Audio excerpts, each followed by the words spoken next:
Growth Pains. Hi everyone, welcome to this new episode of Growth Pains. I'm your host, Ignacio Gallegos, also known as Nacho. With my guest today, we'll be talking about topics such as how to approach work when you lack discipline, over-questioning yourself creatively, communicating the value of brand marketing to management, and setting the right expectations. My guest today is Wes Kao. She's a marketing strategy and product launch expert, was the co-creator and executive director of Seth Godin's Alt MBA, and she now works full-time as a consultant helping B2C brands launch new products. You've helped over 150 product launches in the last years, and you also have one of the best new blogs I've come across in the past years. I've learned a lot from it. So welcome, Wes. Nice to have you. Great to be here, Nacho. Cool. Let's get straight to it, right? Let's start with the true and false. Try to get things warmed up for the conversation. Let me start with the first true or false. You can just no halfways on this one, huh? You have to tell me whether you lean one way or the other. So, okay. Most successful companies have their marketing fundamentals figured out, from reliable data to a solid strategy. True or false?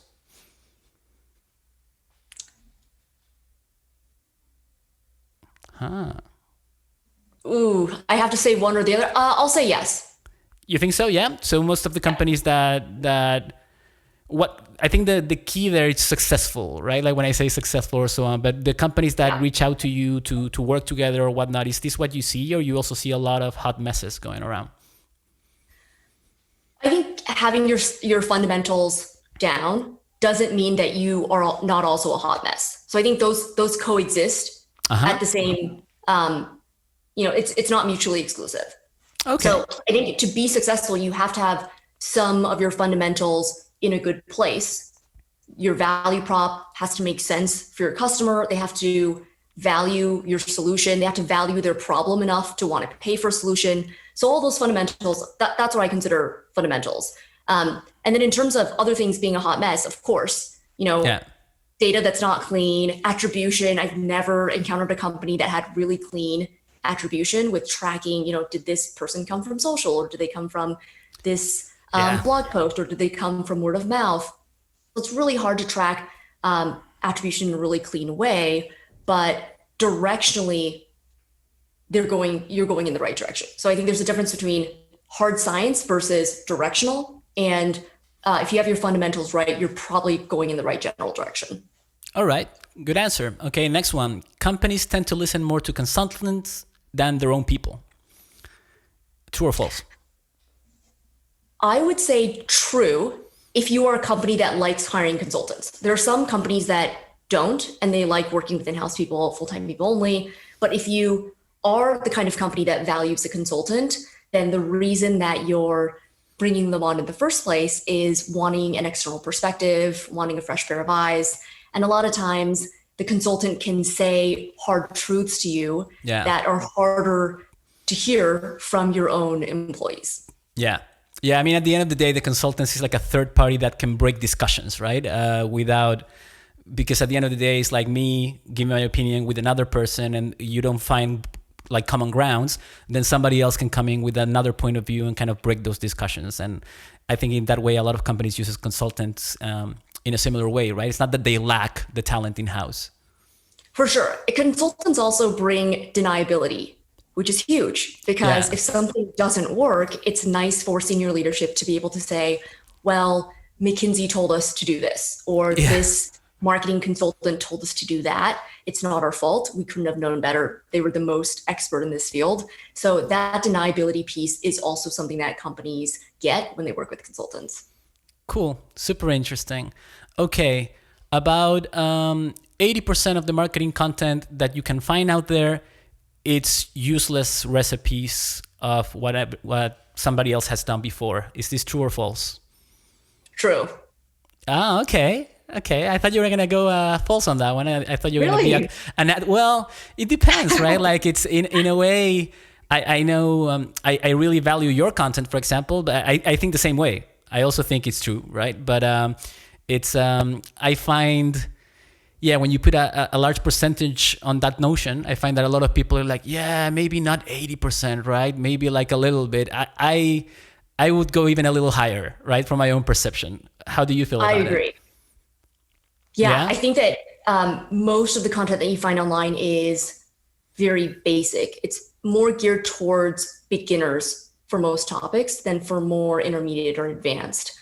And if you're a more advanced practitioner, it's hard to find quality, thoughtful, nuanced content that talks about the different levers at play and situational factors and how to weigh different trade-offs. All of those things are pretty nuanced. They're not something that you can just hammer out in an SEO-filled 500-word blog post. Those tend to be the ones that you find when you search on, any topics. So really digging through to see who are people that are worth following, where can you get good sources of content, how can you extrapolate a nugget so that you apply it for yourself. I think that's where the skill is. Whereas if you just do a plain search, all the stuff that comes up, the first 10 pages are all just going to be people who gamed SEO to be able to rank high, and it's not necessarily good stuff that you should be following. To the searcher's own fault as well, right? Because we search in a lazy way, right? We search like the 5 things I should be doing to be okay with my boss, right? Or like this, like we search in such a way that we allow, the SEO players to get away with it, right? Well, it's a little bit of a chicken and egg problem, because if you knew what to search for, if you knew the specific terms, you would probably be further along in solving your problem anyway. Right. It's because you don't really know the specific terms and the nuances yet that you're solving in a broad way. And that's why usually after you Google for a bit, and there's a skill to Googling and digging deeper to find what you need, you then find out, oh, that's right. The topic that I'm looking for is actually called blank. It's called psychological safety, right? Not just like how to get along with your boss. Like that might be super broad. And then as you go deeper and deeper, you might look up how to manage up, or how to have hard conversations with people with more power than you. Yeah. So as you search, you're getting more and more detailed, and then that lets you search for better content that's more relevant to you. All right, and on that same note, and to wrap up the true or false, like marketers would be much better off if they spend less time consuming content and more time doing the work. True or false? True. I wanted to get an active content creator opinion on that one, because in a way, yeah, but it's true. We spend so much time reading the next book, and we spend so much time saying, hey, okay, I need to learn more about this, I need to learn more about the other, and then you realize that it's been a year that you haven't really done any of that stuff that you just read about, because you've been obsessed with just reading, watching, or listening to more of it. Do you feel that's the case with most people you get to talk to? Definitely. I have what I call the learn-do cycle. So before, I used to approach learning a new topic as learn, do. So it's a linear, right? Where it's a bunch of learning and then doing. And now I approach a new topic by doing learn, do. So it's a cycle where you learn something and you try to put it into action as soon as possible, because there's a huge gap between theory and strategy and practice in reality on the ground as an operator. A lot of things that sound like they would work and sound like a great solution, the minute you try it, you realize that there were constraints that you didn't think about that don't actually work for your situation, or you aren't able to execute the way that you thought you could. So all kinds of problems pop up, and the sooner that you put your idea into action, the sooner that you can start to see what those challenges might be, and then you can iterate and tweak, and then go back to learning to solve those specific problems, and then repeat with trying it out yourself. Absolutely agree on that one. Let's get over to the pains, right? So the first thing I ask every guest in this podcast is the one thing that you are really, really bad at. No humble bragging allowed, no too perfectionist, none of that stuff. What is something that Wes Kao is really bad at? I think there are some people who are good at prioritizing the end goal, the end of the journey, and putting that above all else. And they can slog through a lot of discomfort and horrible things just to get there. Yeah. That person is not me. Oh God, guilty. And so I don't want to go on a journey unless I don't want to reach the final destination unless the journey is also worth it. So Yeah. it's very hard for me to put up with people that I don't like working with, projects that feel like a drain, and feeling unappreciated. These struggles that we often feel when we really want this end goal and we're willing to do anything to get it. So I think it's a great strength to be able to do that. There's a lot of people who can put up with a lot of bullshit to be able to get to where they want to go. But for me, I just realized that it ends up draining more for me than it gives. And Yeah. I'd rather pick a destination where the journey is also going to be worthwhile and end up doing that instead. Interesting. Yeah, I definitely feel the same way, right? I think it's we have a lot of gurus out there telling us about this, right? Like you have to appreciate the journey, not the only end point, and that's something that goes on like social media taglines quite frequently.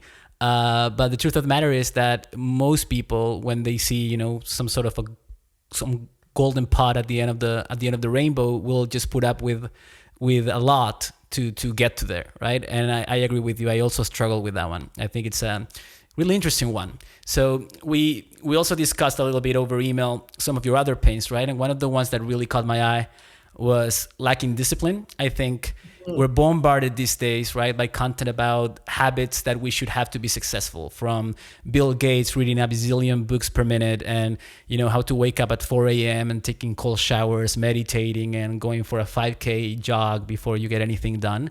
But you don't do a lot of those, do you? No, I don't do any of those. And even hearing you say them makes me so glad that I don't do them. Absolutely, I agree. So this is particularly surprising for me because you put out a lot of content, right? And from somebody who's reading your content, you look very disciplined, right? It looks like you actually take a very disciplined approach. There's always something on your Twitter feed. There's always something on LinkedIn.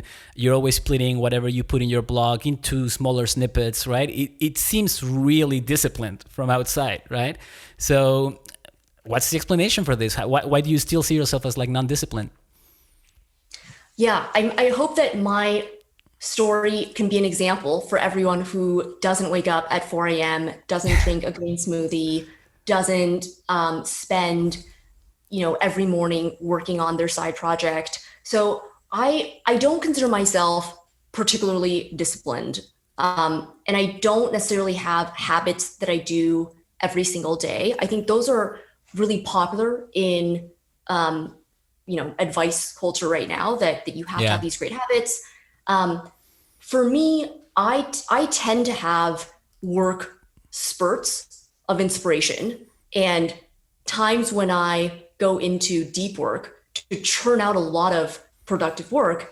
And then I like being really, really lazy for stretches of time where I don't do anything and I relax and I do what I want to do, but I'm definitely not working. There are ideas percolating in my brain and marinating in my subconscious, but I don't have a set schedule where I have quarterly goals and then weekly goals and then a day-to-day breakdown of from 8 to 9, I'm doing this, 9 to 10:30, I'm doing this, 10:30, 10:45 is a break. My schedule is not calendared in that way. And I still get a lot done because I rely on other things besides discipline.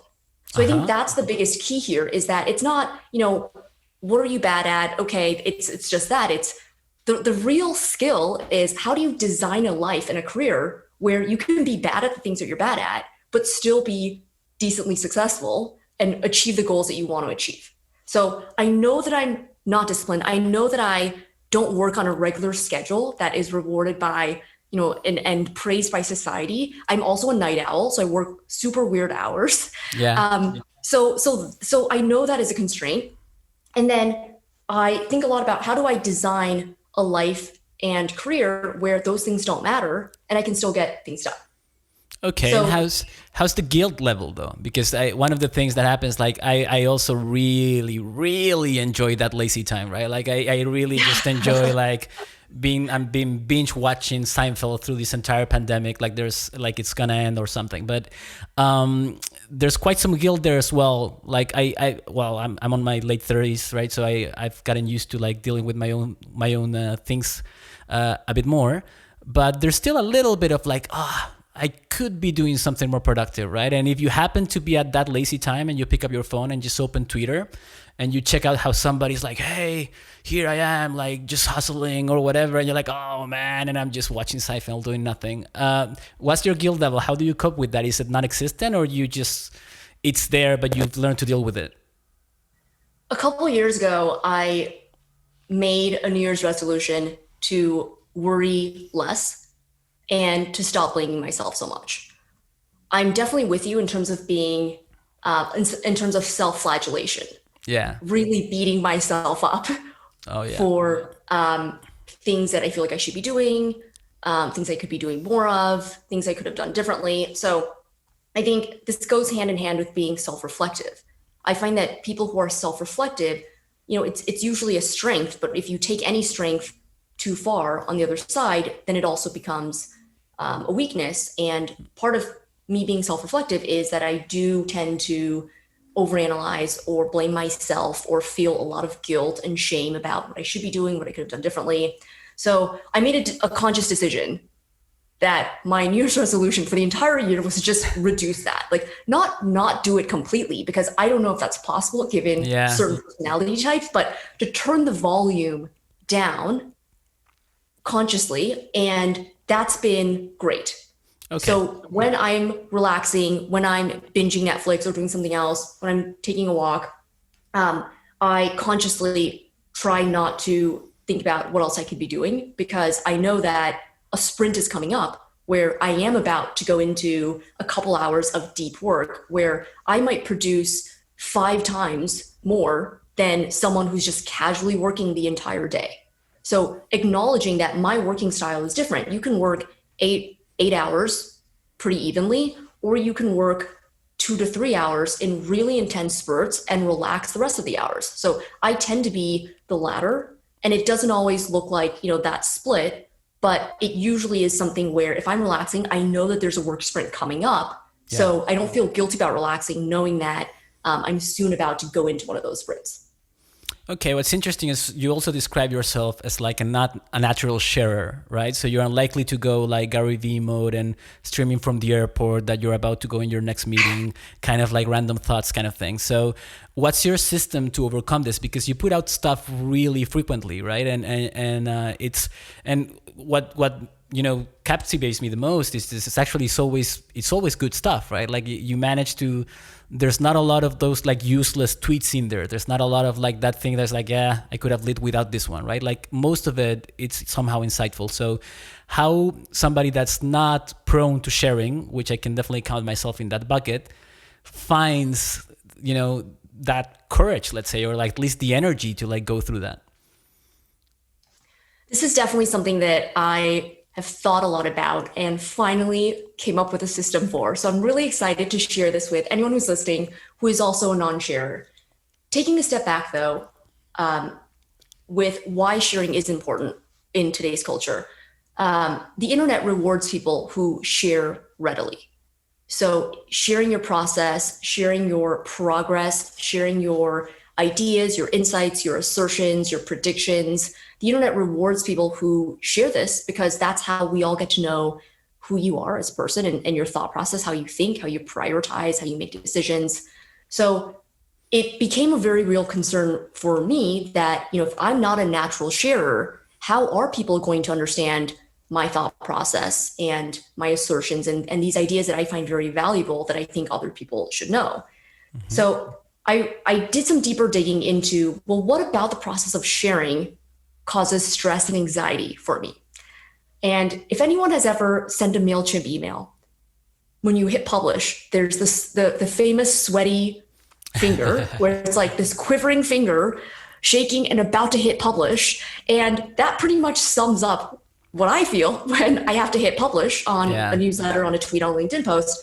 So I realized that it was that moment of, I think this idea is smart. I spent a decent amount of time crafting it. I think this is going to be useful for other people. But right when I'm about to hit publish, that's when a lot of doubts come in about, are people going to criticize this? Should I add caveats? Should I add a disclaimer? Because anything that you say, you can think of someone who might disagree with it, or point out an edge case where whatever you're saying doesn't apply. And that really bothers me because I know I've already thought of those. So if someone then comments, it's like, yes, I thought of that. How annoying that you mentioned it, right? So how do you prevent that? And for me, I realized that queuing up content, writing it, and decoupling the process of writing from publishing was the key for me. So you can write and then you can publish, and you can decouple those two things. Right. So for me, that looks like writing content in a batch, scheduling it using a tool like Buffer, and then knowing that that content is going to flow out so that my audience is constantly hearing what's on my mind without the crippling anxiety on my end that's preventing me from being able to share those things. So Right. scheduling and really decoupling the sharing process from the writing, the insights, the creativity, not expecting yourself to do both at once was really game changing. Yeah, I mean, it's interesting because, well, nowadays it feels like a lot of people have too much time to like bash other people's content, right? So it feels like the cancel culture is out there and you really gotta be like super extra careful in everything you put out there. But what's interesting is that some of the content you put out, like, or anybody puts out that you pour your heart into, often gets very little traction. Right. So sometimes you put that piece out or that post out that you thought like, wow, I'm really going to kill it with this one. And it doesn't really do anything. Right. For a lot of people, that's one of the main reasons why they even give up. Right. Like they try 4 or 5 times, or they had a few successful things they put out. And then there's a bunch of things that nobody seems to care about. Right. Seems because also, you know, I barely give a like to anything, and I read a lot of stuff that I like. It's just I'm not a giving it a like person, right? So it's also what you can measure. Like sometimes I don't comment or like things that I think are really interesting. How do you cope with that frustration, right? When you feel like, wow, that was one of my greatest sins, and it was the one that got 4 likes, and then you had another one that went all over the place that you thought it was way less interesting, or you spent less time in, to keep consistent and not getting, you know, bummed out by it. Yeah, I think every creator can empathize with this, where you put a lot of work into all of your creations, and some of them end up performing way better than you expect, and some don't.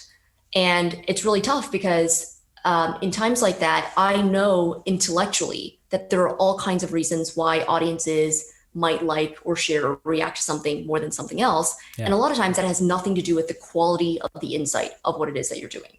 It's situational factors, and it's also human psychology, that there's some things that we like, but we don't necessarily hit the like button.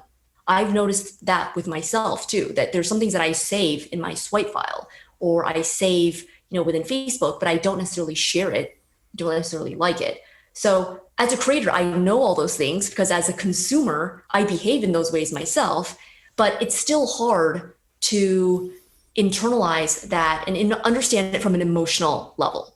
That the amount of investment that you put into creating this piece, whether it's a podcast episode or an article or a video or whatever, that you know there was some mismatch somewhere along the way where people didn't necessarily react as well to it. So in times like that, I definitely think about, should I have written a different headline? I'll usually come up with 3 to 5 to 7 different headlines for every article that I'm writing. Same with a subtitle. Should I have swapped the subtitle and the header and the title? Should I have started with a different beginning sentence, a different beginning paragraph? Should I have restructured the composition of the post so that the argument flowed differently? Should I have used different examples? So, and maybe it's not even the article itself. It might be the tweet or the LinkedIn post that I did along with it. Should I have phrased it differently? Should I have been longer or shorter of a post that then linked to it? Should I have shared a different image? So it's really all these micro hundreds of creative decisions that went into this thing. When it goes well and it takes off, people like it, you don't really think about it. You just think, yes, that was great. People loved it, of course. But it's when people don't react as well to it that you then realize that there were hundreds of creative decisions, and it would have been impossible to A/B test all of these different ones to see how people would have reacted differently. And I think at a certain point, you just have to acknowledge, and I'm still working on this, that there's factors out of your control, and to give yourself more chances at bat. Don't just do it once and just think, oh, it fell flat. I guess people didn't like this idea. Really thinking about, okay, what if I shared it a different way? What if I shared it tomorrow or next week? What if I changed things up a little bit? If you really believe in that idea, you should give it a couple more chances to be exposed to the world before you just make the conclusion too early that, oh, people just didn't like that idea. Yeah, but you're also left to the mercy of the algorithms, right? Like there is sometimes people just don't even see it, right? Like sometimes some content just really get pushed up by reasons that, it's hard to understand. For everybody who's watching this in YouTube, I apologize for the sun situation, but if you've lived in the Netherlands, the sun is completely unpredictable. It was gloomy the entire day, and now it's like the sun is on my face, but don't worry about it. It will be fine for most of you listening. But coming back to that, I think there's another pain that you mentioned that really resonated with me. That was the over questioning yourself creatively, right? Because you mentioned that some of the things that you put out have taken years to put out, right? When I do this, or when I started doing this is a clear example. I kind of like what I'm doing with this, and then 2 hours later, I just hate it. And then I go in that roller coaster episode after episode, right? Until somebody just sends me a message and goes like, hey man, I loved it. And I'm like, oh, cool. Like that's great, right? And that gives me like the fuel for like the next episode. And from there into the next comment, I'm just thinking it's like pure crap, right? Or I just go up and down until I get like a little notch and I'm like, okay, that's nice. You mentioned, as I said before, that some of these pieces took years for you. So what's your rule of thumb here? How do you decide when something is good enough to see the light of day, or when something should stay in your drafts folder for longer? And how do you manage to not just get caught in never publishing it and just, getting too lost in self-doubt that it just never sees the light of day when it could have been good? At any given time, I want to say 30 or so different drafts of articles for my newsletter. And they range from 2 sentences to 2 to 3 pages, pretty much done, 90% ready. And I like giving myself enough time in between initially having the idea to writing it, to editing, and then editing again and editing it again, and then publishing. Yeah. So I find that between writing and editing, that giving myself time to forget about the idea and forget about the article so that I can come back to it with fresh eyes as if I were reading it for the first time, that gives me more confidence about judging it objectively. If I'm in the moment writing it, I'm constantly feeling that self-doubt and that terrible feeling of, oh, this sucks. This whole thing sucks. Like, how can I possibly explain this idea in a way that it gives the idea the credit it deserves so that people have a fighting chance of really understanding it? I don't feel like I'm doing it justice, right? Like, as I'm writing, a lot of times I feel that way. So putting some time, building that into my schedule. That's why I write so many drafts that are all in my drafts folder, because every week I look through those drafts and I think about what is calling out to me. What do I feel strongly about that I feel like is ready for the public's eyes? Mm-hmm. And then I'll pick that, and then I'll usually edit it some more to clean it up and polish it up. But for me, I really need to feel like I can stand behind an idea and really believe in it before I publish it. I feel like there's a moral authority or moral responsibility as a creator that if you're going to be sharing something, there's a posture of advocacy, that you are advocating for this idea. You are hoping to convince other people to believe in this or to do it a certain way or to see things differently. So I don't take that lightly. I don't want to just publish something that I half think is true, but I'm not really sure about. I want to really understand the idea. And it's not necessarily that the idea is objectively, factually the truth.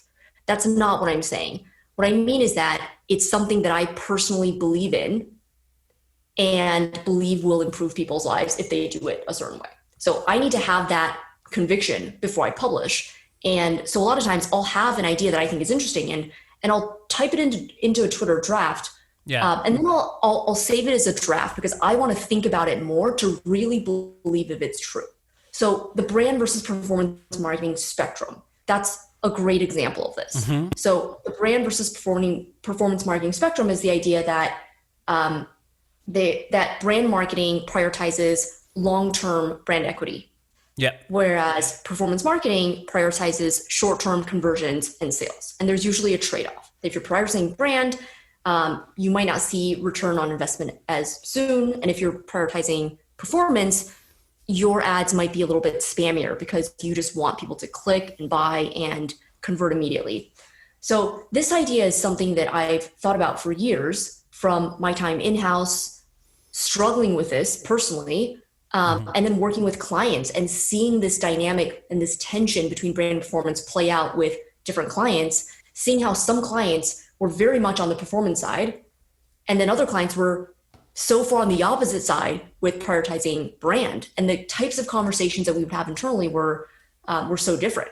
In one situation, I'm the same person, but in one situation, I would be the person telling the performance-driven company that these ads are really spammy looking and they are eroding brand equity. That yes, we are seeing a little bit better conversion with these, but they look so bad. Like we cannot do this, right? And then 2 days later, I'm in a meeting with a very brand-driven company, and they're talking about investing more into the packaging of the product. They're talking about flying influencers in for an event and decking it out with beautiful decor and custom, this and that. They're talking about making really cool illustrations and animations for social that, having an artist work on these. So all these brand-driven activities, and I'm the voice of, performance in that case saying, let's think about what's really going to give us the most leverage instead of just spending. So really seeing these ideas play out in different ways. This all happened before I published the brand versus performance marketing spectrum post, because it took that long to really understand all the nuances of this idea in a way where I felt so strongly about it that I needed to write about it and share this, because I felt like other people could benefit from thinking about this tension in this way. And that took a while. And it wasn't just, hey, I had this idea, I'm just going to go publish it, in a nonchalant way. Okay. Yeah. So, because what's interesting is that, we all get worried about the content we put out there, right? And I think one of the difficult things when you want to stand out, it's that in a way you want to stand out enough and you want to blend in enough, right? You want to fit in enough and stand out enough.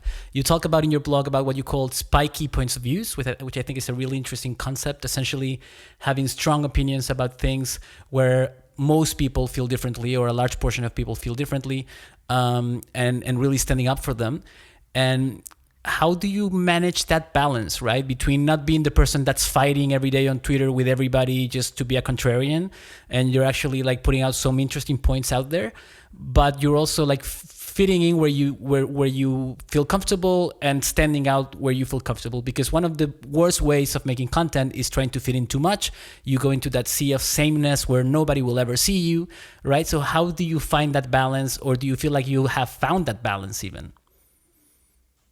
Yeah, definitely. So a spiky point of view, for people who are new to the idea, is a belief that you have, a point of view that you have that is relevant to your audience and rooted in evidence and in your expertise. So both of those are important. Yeah. You want to talk about spiky points of view where you have expertise. If you don't have expertise and it's just a random opinion that you have and happen to feel strongly about, that doesn't come across the same way. It doesn't carry weight, and it's not as relevant for your audience. They just don't really have a reason to listen to you on this topic. So having spiky points of view really makes the most sense with areas where you have personal experience and you have expertise and knowledge and a body of work that supports you being able to speak with authority on this topic. Mm-hmm. So that's important. The other element of a spiky point of view is that it's relevant for your audience and you're teaching them something that they don't already know. That really depends on which audience you're speaking with. So for some audiences, what you're saying could be completely obvious, and they think everyone knows this. This is boring. This is banal. but you take that same material to a different audience and they think this is cutting edge, it's fresh, it's risky, it's edgy, right? So part of it is figuring out what's the audience that's going to find value from what you bring. And that takes a little bit of wisdom and an instinct, because you don't want to be in a place where people don't appreciate you. You really want to find people who would find value in what it is that you're sharing. No, I agree. I think what I've found in the last few years about this kind of like concerns when it comes to putting out content is that, first of all, often you think you are not adding a lot of value, and most of the times you are, and people really appreciate it. A lot of the things that you think are obvious, they're not so obvious to everybody. And also, if they were known, right, like people do appreciate when you have a nice point of view or a way of communicating that's different. Maybe nothing in this podcast is entirely new to somebody, but just the way you communicate it is either entertaining or inspiring or whatever it is for that person, right? The other one is, of course, that done is better than perfect. Like if you just question yourself, it's, you know, it's never endless, and then you never just end up posting anything, and you're always hiding because of the fact that it could go wrong. And last but not least, I think that no matter how amazing your content is, like there's always someone willing to tear it apart, right? Like, and if you let those get to you, you're just never gonna put anything out there, right? Like for everything, like every most amazing movie or whatever that you look at out there, there's always a hater there. There's always somebody saying, hey, this is crap, I don't like it. So you need to grow thick skin, just go with it, and just acknowledge that it's not always going to be perfect, right? At some point you're going to put out boring stuff or less insightful stuff, and that's totally okay. I mean, it's only human, right? And that also, I wanted to dig a little bit deeper in one of the pains of one of your pieces of content that you previously mentioned, which is communicating the value of branding to management. I think that's really interesting because, you know, from my perspective, most CEOs, CFOs, or the people that we have to give explanations to have a very short-term conversion mentality. And this is not because they're narrow-minded, it's just because they also work with a short runway and they need to show the best results possible in that short runway, which is usually the case in startup world. We've lived in a performance marketing hype for the last 10, 15 years where everything needs to be measured. And I think as a consultant, this might even be a bit more intense, right? Like we're getting this person in, paying that person X, we expect X result from that person. How do you communicate to management the value of thinking more long-term, even knowingly that their short-term metrics are not going to be fantastic, right? How do you communicate the value of building a solid brand over time? The first and most important step with this is figuring out the right people to work with and the right companies to work with. I hear a lot from brand marketers who are what they call stuck in performance marketing companies, and that can be a very painful place to be. So, you know, if you think about worldviews, if someone really doesn't believe in brand marketing, they only believe in doing whatever it takes to convert. We will do promotions, we're going to do discounts, we're going to make outlandish claims and big promises that we might or might not be able to keep.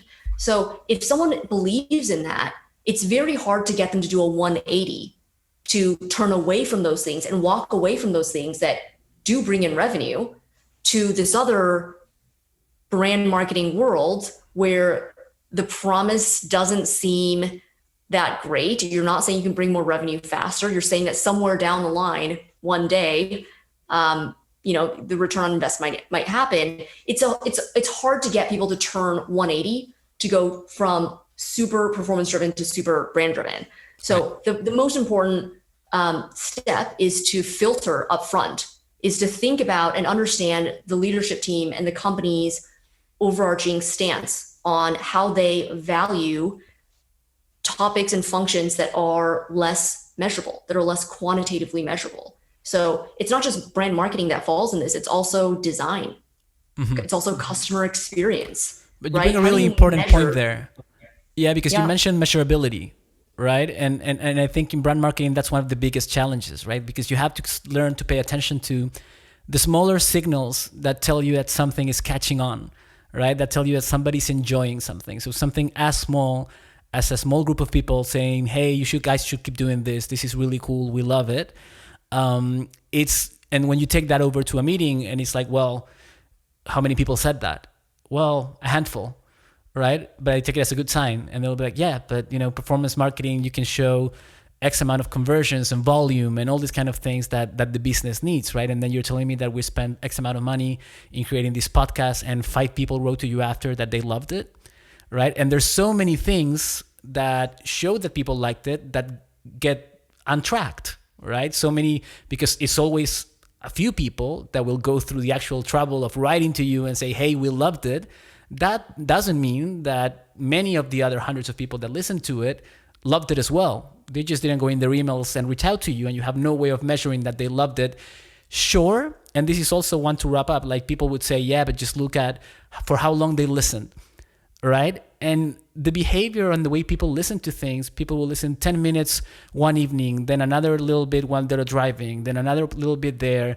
They'll jump off different devices, right? It's so hard to just say, oh, people are dropping off, so that's a bad sign, right? That doesn't really tell the full story. How do you deal with the challenge of communicating this value? I mean, you said you filter the company, but at the same time, they still want to see results, right? They still want to see, hey, this is catching on fire, and low volume is always a little bit hard to convince with. It's always easier to bring bigger numbers, and volume tends to be one of those numbers. Yeah. But the intensity of the customer reaction matters a lot too.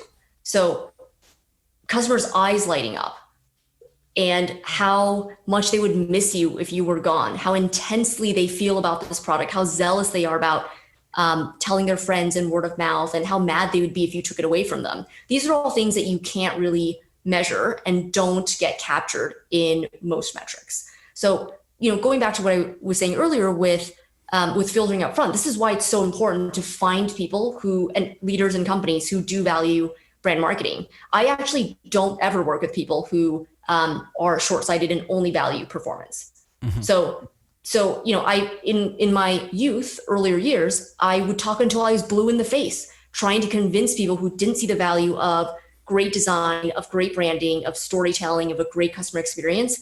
I would talk until I was blue in the face, trying to convince them that marketing matters. And that might move them 1 inch in the direction of believing it.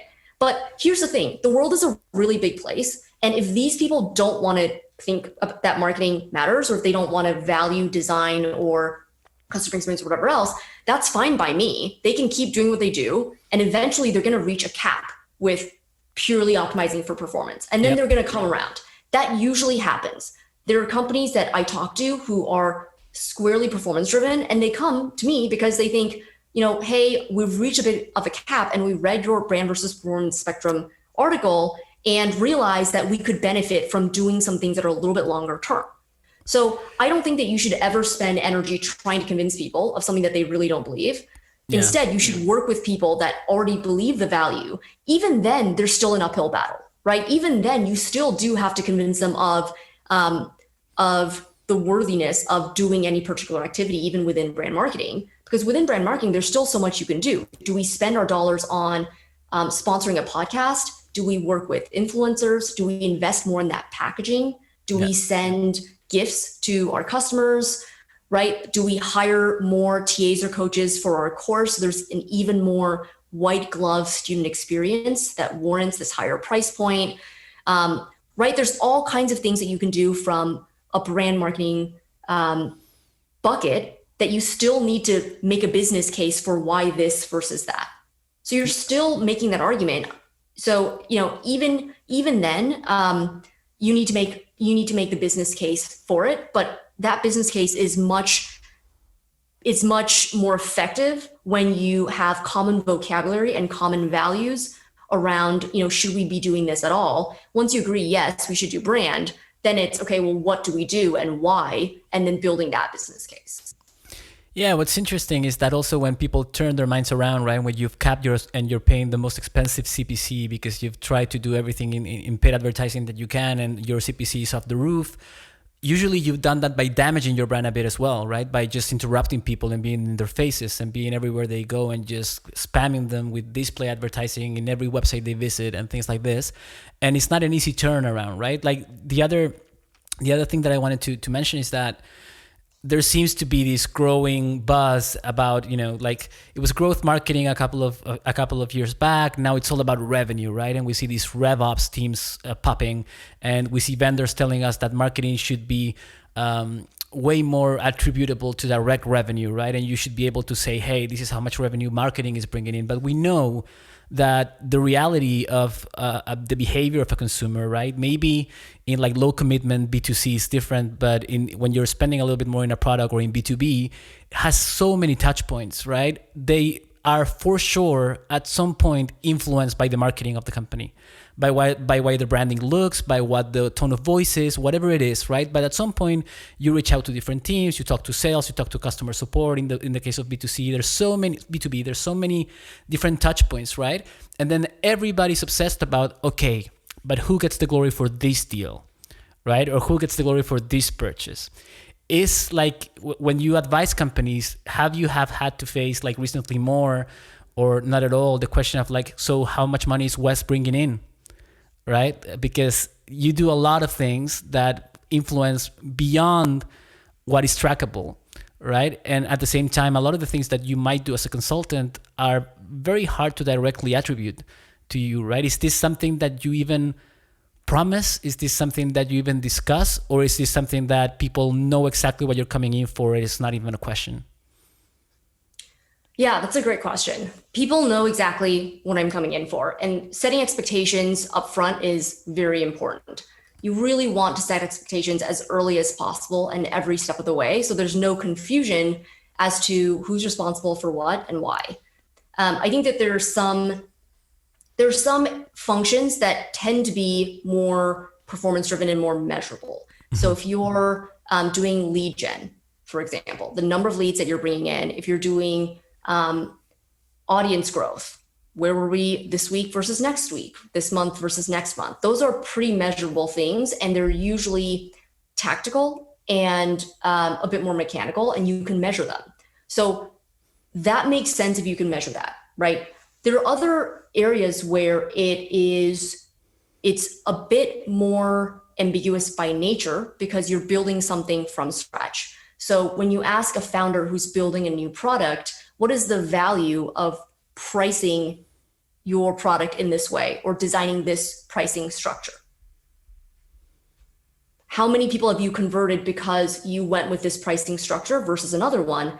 It's hard to say because you can't test every iteration of pricing, right? You are doing it, but you're doing it in a way where you're building a business case and doing something that has not been done before in this way with your situation. And you need to look at the first principles surrounding the idea to then assert that we believe, after looking at models and our situation, our assets and levers, that this is the best thing for us to do. Right. So this applies for the pricing of a new product. It applies for the positioning and the messaging. It applies for what the product should be in the first place, because as you're building something, you can make it as heavy or lightweight as you want, right? Let's say even if you hold the product constant as a variable, the way you talk about it, you can talk about it a dozen different ways. Same product, tons of different ways, right? Audience, that's another huge variable. You hold your positioning constant, you hold your price constant, you hold your product constant, you change the audience and everything shifts, right? So in situations like this where you are building something new, that's fundamentally different than when you're doing a functional task that is known, it's defined, it's measurable, and it's verifiable. Like that, those are just completely different buckets. So I tend to work on building something new, right, in that bucket, where I'm working with CEOs and founders, and we're thinking about, given where the company is, given the levers and assets that you have, given what the team looks like, given the strengths of what customers currently believe that you can do, what makes sense for this new launch? How do we test it in a small way? How do we make the value prop sound very attractive for this type of customer? And how do we measure what they're reacting well to versus things that they don't care about? So when we do V2, we can just get rid of those things they don't care about and double down on the things that they do care about. So it's a lot more ambiguous of a process. Yeah. And that's why setting expectations up front is so important, so that you can be on the same page that what we're trying to do is build something from scratch that is brand new. And therefore, here's what that's going to look like. Here's what we can expect. Yeah. Yeah. Setting expectations, it's always a tricky thing as well, because, you know, even if you put this in a document, right? Even if you meet with the team and you say, hey, so this is exactly what we're going to do. This is exactly what our expectations are for this experiment project or whatever it is. Somewhere along the way, people's memories start to be very fragile, right? And they start going like, yeah, dude, but this is not getting the traction we thought it was going to get. And you're like, well, this was a conscious decision, right? We knew what we were doing. We knew the exact kind of behavior we were going to see. But all of a sudden, it's like people see something that makes them want more, right? Or that says like, oh, but this could be better, or this could be, and they start shifting expectations along the way. How do you make sure, without like being a broken record on this, that teams stick to these, right? That notion is not missed after that initial meeting where you set those expectations? Yeah, I think it depends on what's evolving and shifting. If it makes sense for the client and the customer to evolve and shift, then you need to take a step back and think about how you can help accommodate that, right? Or if you can't accommodate it, then maybe it's no longer a good fit. So I do think that business needs evolve, and you should constantly be checking in to see if, am I evolving with them? Do I want to, or have we reached a point where it's a little bit of a crossroads? They're going in this direction, I'm going that direction. So that's point one.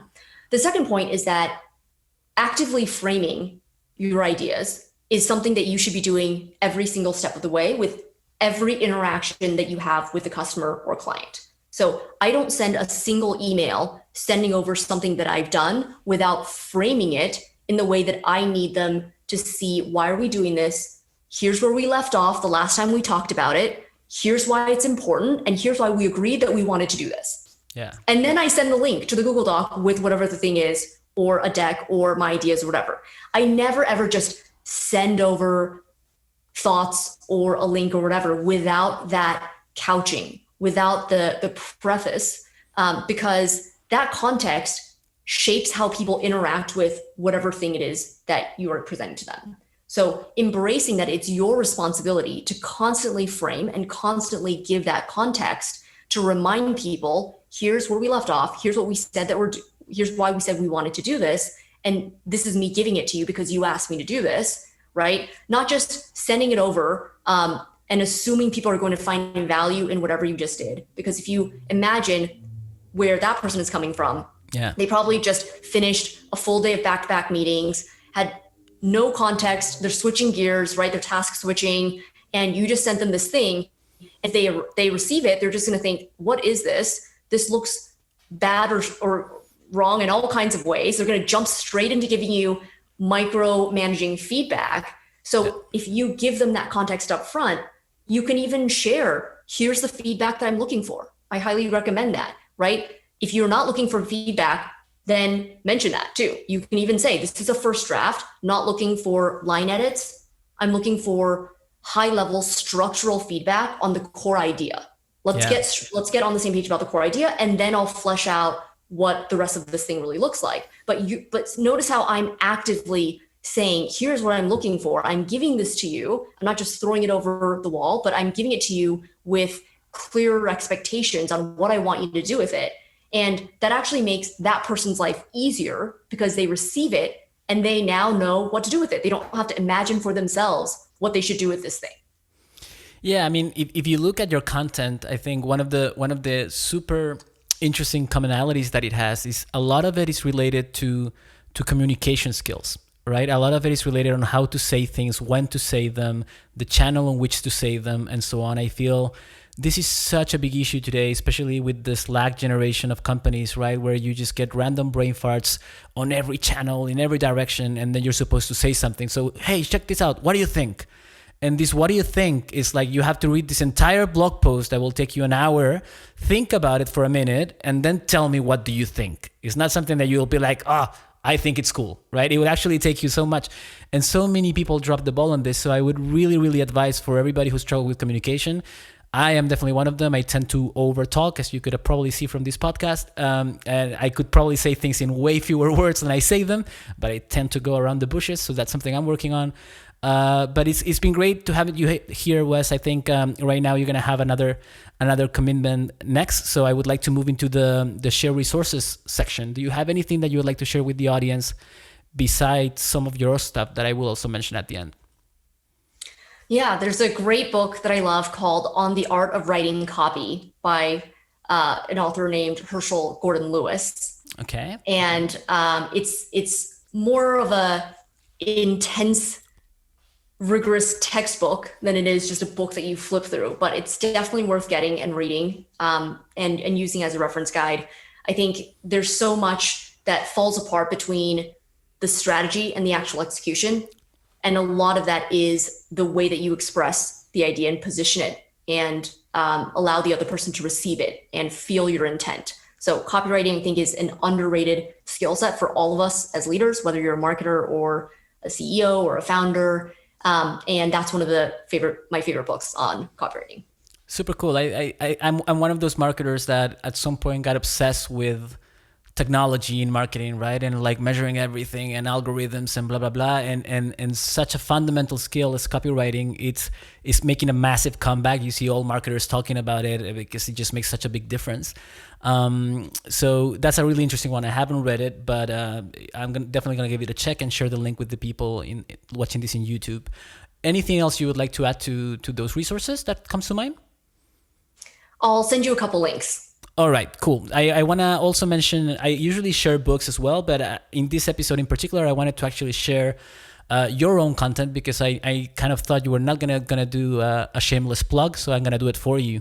I think the blog is super, super valuable to check out. One of the main things that I really appreciated was that there's a section in Wes's website where you can see kind of repositories of content that she's written. So there's one about end-to-end marketing and another one about strategic leadership, where she essentially reorganizes her own blog posts into categories. It's a goldmine. It's really, really good. I would really recommend for you guys to check it out and also to subscribe to her newsletter. It's been really eye-opening. I think you have an uncanny ability to put a lot of things that we all think in like really clear words, right? And this is why also you can kind of see what you're teaching in your content or what you're showing in your content being put to action by yourself in writing that content, right? And I think that's super, super powerful. It made a really, really nice impression on me. I shared it with my team. So I was really happy to be able to have you here. Thank you, Wes, for joining me today. I'm sorry to everybody watching on YouTube about my fight with the sun in the face. You can laugh about it later. If you're listening to the podcast, you can just come in and watch me look like an idiot in YouTube. Thank you so much for being here. Love to have you. Hope you have a great rest of your week. Thank you so much, Nacho. Okay. Bye, everybody. Talk to you soon.